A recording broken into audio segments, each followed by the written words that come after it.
পাক অধিকৃত কাশ্মীরের মানুষদের অনেক কিছু নিয়ে ক্ষোভ আছে। সেই ক্ষোভ বাড়তে বাড়তে আজ এই আন্দোলনের রূপ নিয়েছে। ওখানকার মানুষের প্রধান প্রধান ক্ষোভটা হলো তাদের বিদ্যুৎ নিয়ে।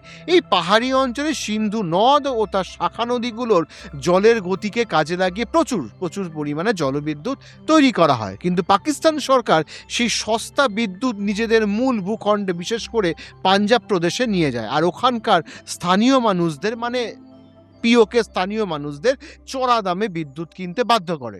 দ্বিতীয়ত, এতদিন ওই অঞ্চলের মানুষদের জন্য গম, আটা ও তেলের ওপর পাকিস্তান সরকার যে ভর্তুকি বা সাবসিডি দিত, সেগুলো এক এক করে কেড়ে নেওয়া হচ্ছে। ফলে ওখানকার মানুষের দাবি, আমাদের জল আর আমাদের প্রাকৃতিক সম্পদ ব্যবহার করে তোমরা বিদ্যুৎ নিয়ে যাবে আর আমাদেরই চড়া দাম দিতে হবে। এটা আমরা কিছুতেই মেনে নেব না, আর মানবই বা কেন?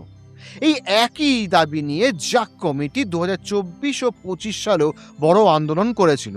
2024 সালের আন্দোলনে পুলিশের সাথে খণ্ডযুদ্ধে 4 জন মানুষ মারা যায়, এবং তখন একটা বিখ্যাত সিন ছিল যে ব্রিজ থেকে একটা পুলিশের গাড়ি ঠেলে ফেলে দিচ্ছে নদী খাতে। তখন পরিস্থিতি এতটাই উত্তপ্ত হয়েছিল যে মানুষ সরাসরি পাকিস্তান থেকে স্বাধীনতার দাবি করতে শুরু করে। বেগতিক দেখে পাকিস্তান সরকার তড়িঘড়ি একটা বড় প্যাকেজ ঘোষণা করে আটা আর বিদ্যুতের দাম সাময়িকভাবে কমায়। 2025 সালে আবারও ইন্টারনেটের দাবিতে আন্দোলন হয়, এবং সেখানেও প্রায় 10 জন মানুষ মারা যান। ফলে বিক্ষোভ হবে আর বিক্ষোভের জেরে মানুষ মারা যাবে, এটাই যেন পিওকের একটা নিত্য নৈমিত্তিক ঘটনা হয়ে দাঁড়িয়েছে।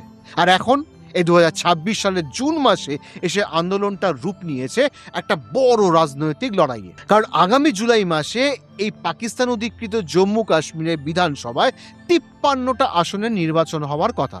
এই 53টি আসনের মধ্যে 45টিতে সরাসরি ভোট হয় আর 8টি আসন সংরক্ষিত। কিন্তু এই 45টি আসনের মধ্যে 12টি আসনের নিয়ম নিয়ে ওখানকার মানুষের তীব্র আপত্তি রয়েছে।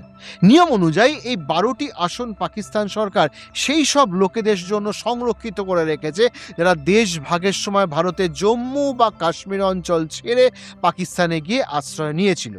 সব থেকে মজার বিষয় হলো, এই মানুষগুলো কিন্তু আজাদ জম্মু কাশ্মীরে থাকে না, এরা ছড়িয়ে ছিটিয়ে রয়েছে পুরো পাকিস্তানের বিভিন্ন প্রান্তে।